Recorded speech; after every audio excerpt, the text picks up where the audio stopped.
లూకాసు వార్త 17వ అధ్యాయం 11వ వచనంలో నుండి మనం ఒకసారి సంగతిని పరిశీలిస్తే,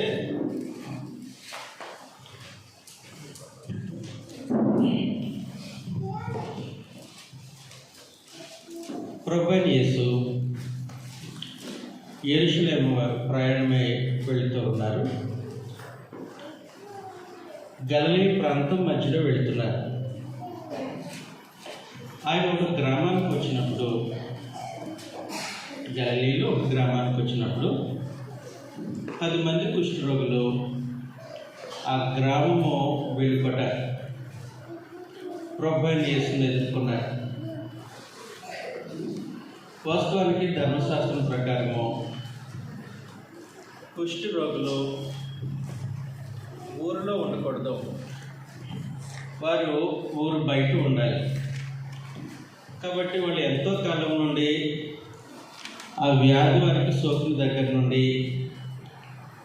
గ్రామం వెలుపటి వారు నివాసం చేస్తున్నారు. ఎప్పుడైతే ప్రభువైన యేసు ఆ మార్గం గుండా వెళుతున్నారో, యెరూషలేము సమీపంలో ఆయన్ని ఎదుర్కొని, ప్రభువా మమ్మల్ని స్వస్థపరచు అని అన్నారు. స్వస్థపరచు అన్న ప్రభువుని అడిగినటువంటి వాళ్ళు ఒక జాతి వారు కాదు. అందులో యూదులు ఉన్నారు, సమరయులు ఉన్నారు. యూదులు ఉన్నారు, మళ్ళా సమరయులు కూడా ఉన్నారు. ఒక గొప్ప సంగతి ఏంటంటే, మామూలుగా ఆరోగ్యవంతులుగా ఉన్నప్పుడు ఈ యూదులకి సమరయులకి పడదు. కనీసం యూదులు ఈ సమరయులతో కలిసి భోజనం చేయరు, మాట్లాడరు, వారి యొక్క నీళ్లు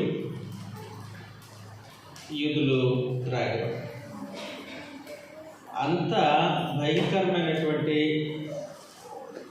వ్యత్యాసం సమరయులకి యూదులకి మధ్యలో ఉంది. కానీ ఈ 10 మంది కుష్ఠరోగులు, అందులో కొంతమంది యూదులు ఉన్నారు, కొంతమంది సమరయులు ఉన్నారు. మీరు కరోనా టైంలో కులాలను బట్టి, ధనాన్ని బట్టి మాకు ఈ బెడ్ కావాలి, లేదంటే మాకు ఈ బెడ్ కావాలి అని కరోనా సోకిన వాళ్ళు కోరుకున్నారా? బ్రతికితే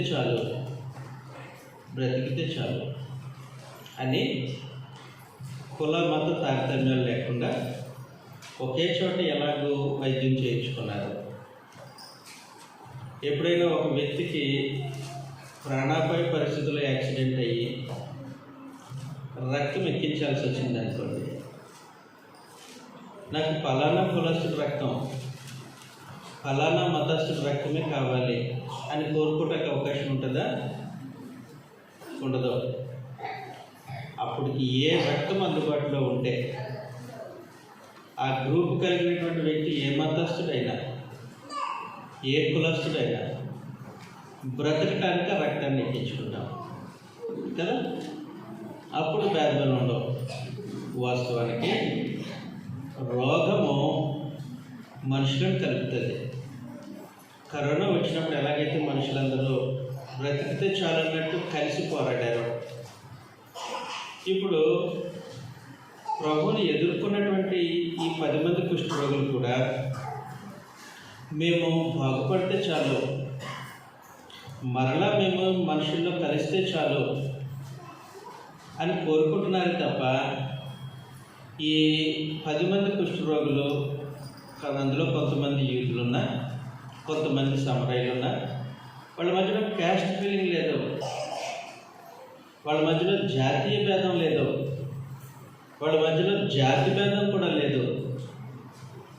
వాస్తవానికి అలాంటి సమాజం అవసరం. కనుక ప్రభు వారిని చూసినప్పుడు ప్రభు ఏమన్నారనంటే, మీరు వెళ్ళి యాజకుడికి కనపరుచుకోండి అని అన్నారు. యెరూషలేములో దేవాలయం దగ్గర యాజకులు ఉంటారు. వాళ్ళు ఏం చేస్తారనంటే రోగ నిర్ధారణ పరీక్ష చేస్తారు.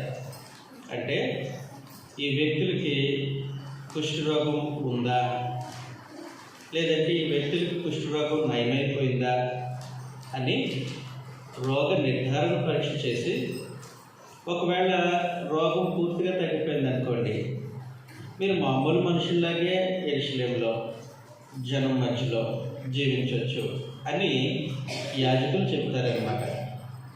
కాబట్టి ఎప్పుడైతే ప్రభు అయిన యేసు ఆ 10 మంది కుష్ఠరోగులను చూసి జాలిపడి మీరు వెళ్ళి యాజకుడు కనపరుచుకోండి అనగానే, వాళ్ళు త్రోవలో వెళుతుండగానే వారికి స్వస్థత వచ్చింది. ఇంకా యాజకుడి దగ్గరికి వెళ్ళలేదు, యాజకుడు నిర్ధారణ పరీక్ష చేయలేదు. ఈలోపు త్రోవలోనే వారికి స్వస్థత కలిగింది, వారి రోగం పోయింది, వారి దేహాన్ని చూసుకున్నారు, కుష్టి లేదు.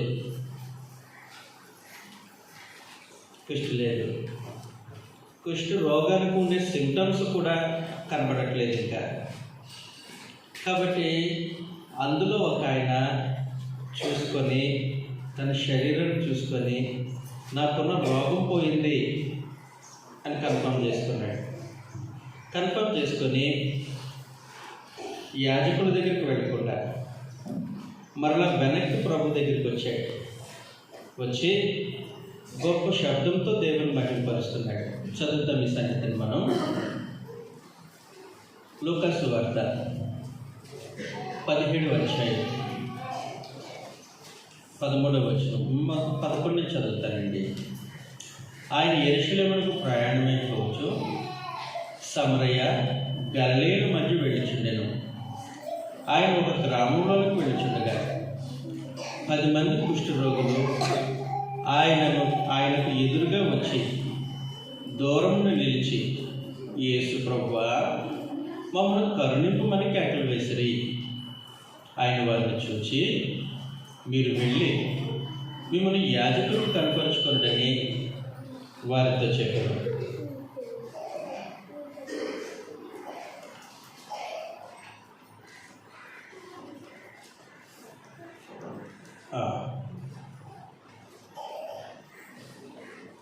యాజకుడు కనపరుచుకొని మరి వారితో చెప్పాను. వారు వెళ్ళిచుండగా శుద్ధులై వారిలో ఒకడు తనకు స్వస్థత కలుగుట చూచి గొప్ప శబ్దంతో దేవుని మహిమపరచుచు తిరిగి వచ్చి ఆయనకు కృతజ్ఞతాస్తుతులు చెల్లించచ్చు ఆయన పాదముల యొద్ద సాగిలపడెను.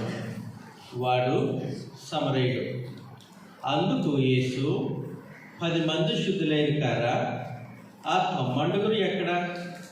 ఈ అన్యుడు తప్ప దేవుని మహిమపరచుటకు తిరిగి వచ్చిన వాడు ఎవడునూ అగపడలేదా అని చెప్పి, నీవు లేచిపోము, నీ విశ్వాసమును స్వస్థపరచనని వారితో చెప్పాను.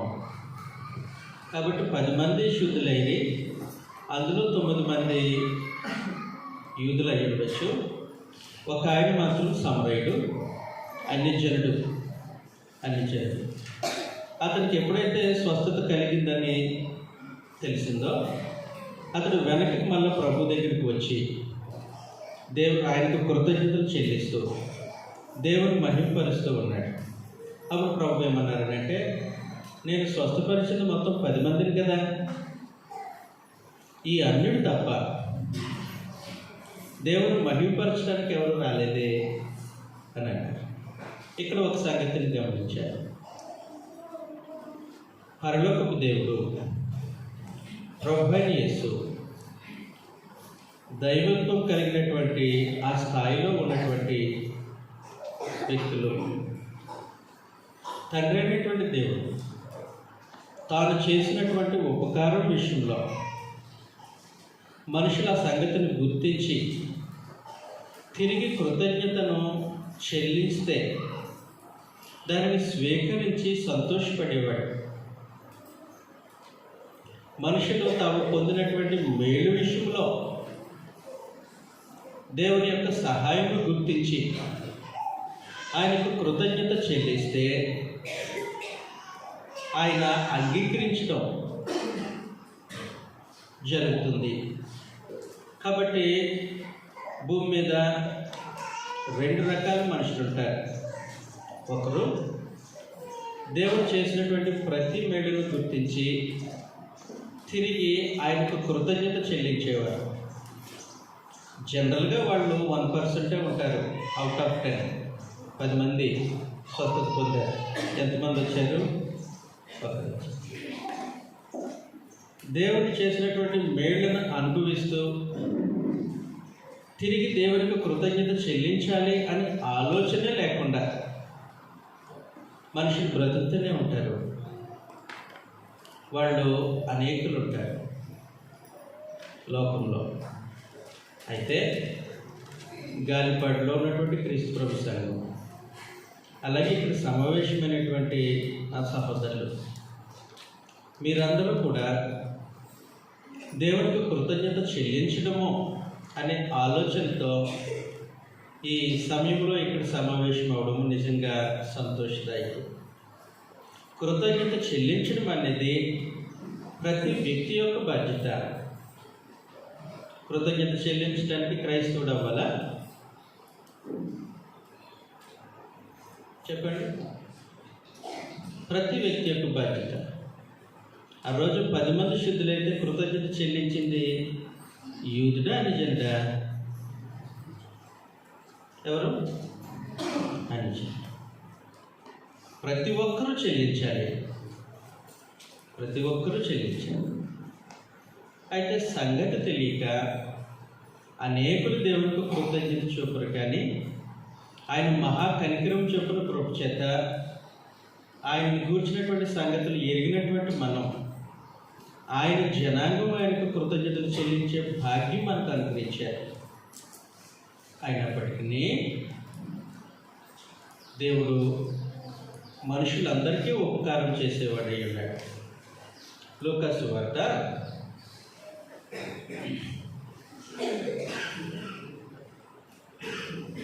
6వ అధ్యాయం 35వ వచనంలో,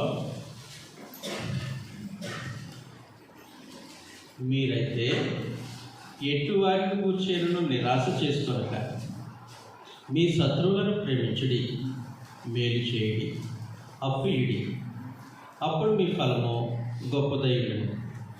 మీరు సర్వోన్నతుడు కుమారులయ్యుందురు. ఆయన అంటే దేవుడు కృతజ్ఞత లేని వారి ఎడలను దుష్టుల ఎడలను ఉపకారి అయి ఉన్నాడు.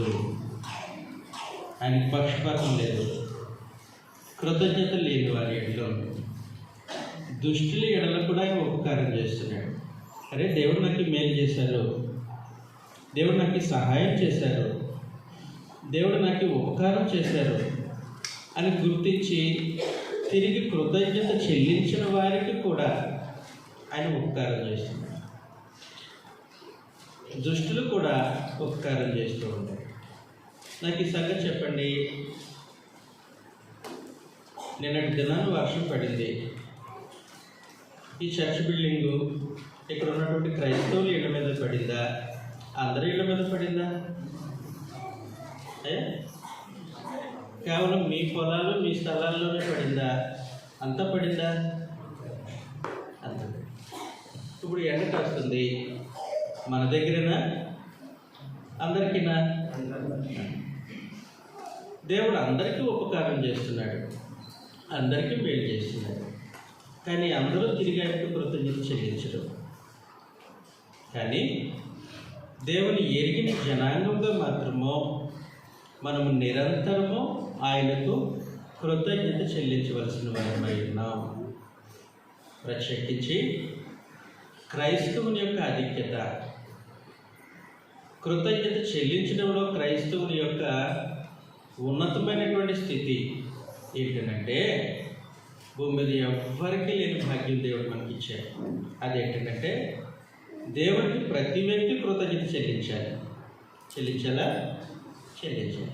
అయితే క్రైస్తవులు ప్రత్యేకించి ప్రభువైన యేసుక్రీస్తు నామంలో ఆయన ద్వారా కృతజ్ఞత చెల్లించే భాగ్యం ఎవరికి ఉంది? కేవలం మనకే ఉంది. అందుకోసమే కొలస్సీలకు రాసినటువంటి పత్రిక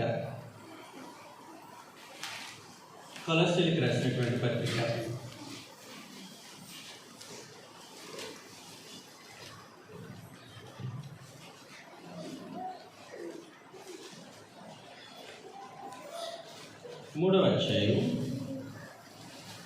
17వ వచనంలో, మరియు మాట చేతే కానీ క్రియ చేతే కానీ మీరు ఏమి చేసినానో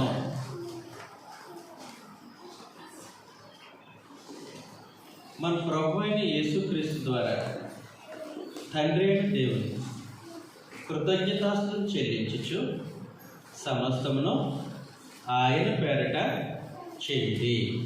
కాబట్టి మనకు పరమదేవుడు అనుగ్రహించినటువంటి అత్యధికమైనటువంటి భాగ్యం ఏంటంటే ప్రభు అయిన యేసుక్రీస్తు ద్వారా ఆయనకు కృతజ్ఞతాస్తుతులు చెల్లించే గొప్ప దీవెనకరమైన భాగ్యం దేవుడు మనకు అనుగ్రహించాడు. కాబట్టి ఈ సమయంలో కృతజ్ఞత చెల్లించడానికి ఆయన చేసినటువంటి ప్రతి ఉపకారం నిమిత్తము, ప్రత్యేకించి అది ఆత్మ సంబంధమైన ఉపకారం, భౌతికమైనటువంటి దీవెన, సమస్త విషయంలో మనము దేవునికి క్రీస్తు ప్రభు ద్వారా కృతజ్ఞత చెల్లించబద్దులమై ఉన్నాం. అర్థమవుతుంది కదండి? కాబట్టి ప్రతి క్రైస్తవుడు ప్రభు నామంలో యేసుక్రీస్తు ద్వారా దేవునికి కృతజ్ఞత చెల్లించాలి. వాస్తవానికి కృతజ్ఞత చెల్లించడం అనేది భక్తి కలిగిన విశ్వాస యొక్క స్వభావం. భక్తి లేకపోతే కృతజ్ఞత చెల్లించరు. విశ్వాస జీవితాన్ని కొనసాగించాలని ఆలోచన లేకపోతే కృతజ్ఞత చెల్లించారు. బైబిల్లో కొంతమంది భక్తులు ఉన్నారు. అందులో ప్రత్యేకించి దావీదు ఒకడు. దావీదు చాలా భక్తిపరుడు కదా. ఎంతటి భక్తిపరుడు అంటే అతడు బాల్యం నుండి దేవుని స్తుతిస్తూ ఉండేవాడు, దేవునికి కీర్తనలు రచిస్తూ ఉండేవాడు, పాడుతూ ఉండేవాడు. అతడు ఎంతటి విశ్వాసం అంటే తన బలము కంటే అధిక బలుడైన గొల్లియాతును దేవుని సహాయంతో నేను ఓడించగలను అనేది ఆయన విశ్వాసం. తన బాలుడై ఉండి గొర్రెలు మేపుతున్నప్పటికీ సింహం వచ్చి, ఎలుగుబంటి వచ్చి తన గొర్రె పిల్లలను ఈడ్చుకొని పోతుంటే వాటిని కొట్టి చంపి వాటి నోట నుండి గొర్రె పిల్లలను నేను రక్షించగలను అనే విశ్వాసంతో, దేవుడు సహాయం చేస్తాడని విశ్వాసంతో వాటిని ఎదుర్కొన్న వ్యక్తి దావీదు. కాబట్టి దావీదులో మనం 2 సంగతులు చూస్తున్నాం. ఏం చూస్తున్నాం? అతడు విశ్వాసం కలిగిన వాడు దేవుని పట్ల. 2, అతడు భక్తిపరుడు, దైవభయం ఎక్కువ.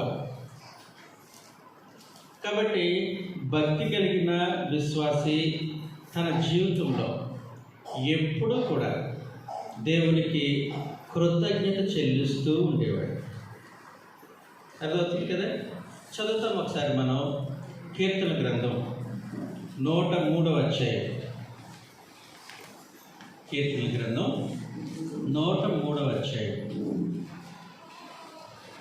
మొదటి నుండి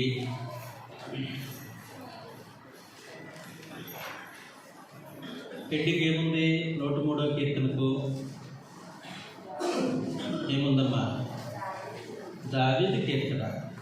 మనం మాట్లాడుకున్న విశ్వాసైన భక్తుడు దావీదు రచించిన కీర్తన. ఏం రచించాడో చూద్దాం. నా ప్రాణమా యెహోవాను సన్నతించుము, నా అంతరంగమునున్న సమస్తమా ఆయన పరిశుద్ధ నామమును సన్నతించుము. నా ప్రాణమా యెహోవాను సన్నతించుము, ఆయన చేసిన ఉపకారములలో దేనిని మరొకము. మన ప్రాణమా యెహోవాను సన్నతించు అంటుంది. మీరు ఎప్పుడైనా మీ ప్రాణంతో మీరు మాట్లాడారా?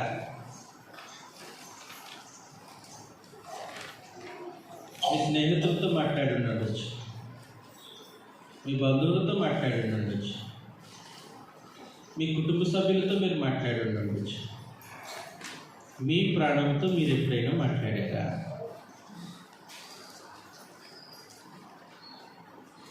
మాట్లాడిన విధానం, నా ప్రాణమా యెహోవాను స్తుతించి ఎప్పుడు కూడా ఆయన చేసిన ఉపకారములలో ఏది కూడా మర్చిపోకుండా ఆయనను స్తుతించు అని ఎప్పుడైనా మనము మన ప్రాణంతో అన్నామా? భక్తుడైన విశ్వాసి ఏమంటూ ఉన్నాడు అంటే, ఆయన చేసిన ప్రతి ఉపకారాన్ని మర్చిపోకుండా ఆయనను స్తుతించు, ఆయనను స్తుతించు. దేవుని చేత ఉపకారం పొందకుండా ఎన్ని క్షణాలు మన జీవితంలో జరుగుతాయి?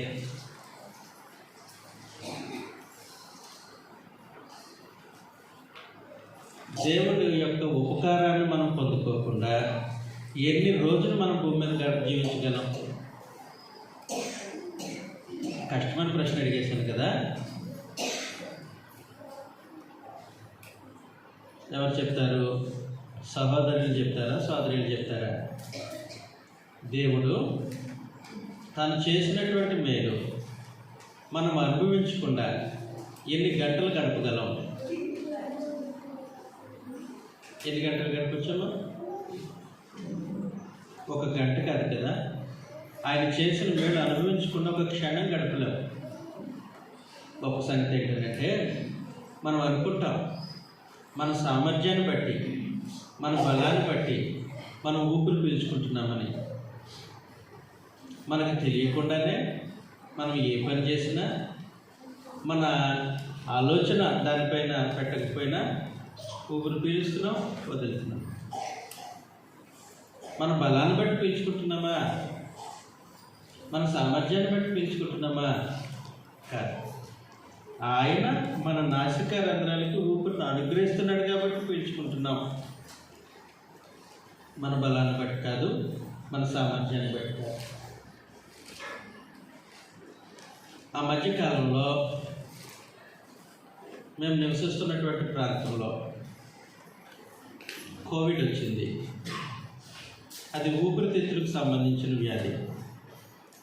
ఆ వ్యాధి సోకినప్పుడు చాలామంది తమంతట తాము ఊపిరి పీల్చుకోలేక మరణించారు. ఇంకో కొంత సంగతి హాస్పిటల్స్లో జరిగేది. కృత్రిమంగా ఊపిరి పీల్చుకునే ఏర్పాట్లు చేసి వెంటిలేటర్ల మీద వాళ్ళు పెట్టేవారు. ఒక గంట కృత్రిమంగా ఊపిరి పీల్చుకునే సదుపాయం కల్పించడానికి వాళ్ళు 10,000 ఛార్జ్ చేసేవారు.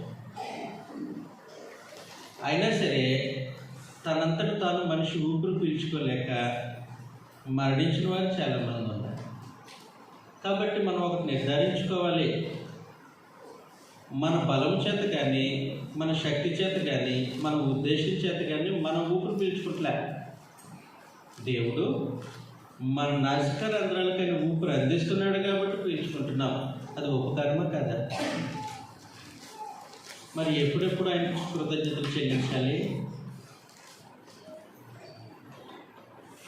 మనం ఆయనకి ఎంతకాలం ఎప్పుడు కృతజ్ఞమై ఉండాలి అని అంటే, భూమి మీద బ్రతికినంత కాలం మనం దేవునికి కృతజ్ఞమై ఉండాలి. ఆయన చేసిన ఉపకారాల్లో దేనిని కూడా మర్చిపోకూడదు. ఎవరు మర్చిపోకుండా ఉంటారు? ఎవరు మర్చిపోకుండా ఉంటారు? భక్తి కలిగి విశ్వాసంతో జీవించేవారు మాత్రమే దావీదు వలె దేవుడు చేసినటువంటి ప్రతి మేళకై దేవునికి కృతజ్ఞత చెల్లించడానికి ఇష్టపడతారు. నాకు దృఢమైన నమ్మకం, మీరందరూ భక్తి కలిగిన వారు. అందుకే ప్రయాసతో మీ సమయాన్ని ప్రభు కొరకు కేటాయించి ఆయనకు కృతజ్ఞత చెల్లించాలన్న భావంతో ఇక్కడ సమావేశమయ్యారు.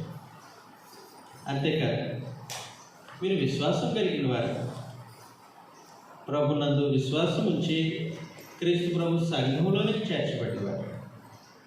కాబట్టి దావీదు వలె భక్తి విశ్వాసాలు కలిగినటువంటి ప్రతి ఒక్కరూ దేవునికి నిరంతరము కృతజ్ఞత చెల్లించవలసిన అవసరం ఉంది. ప్రత్యేకించి మనము క్రీస్తు ప్రభు సంఘంలో చేర్చబడిన తర్వాత ప్రభు ద్వారా దేవునికి కృతజ్ఞత చెల్లించవలసిన అవసరం ఉంది.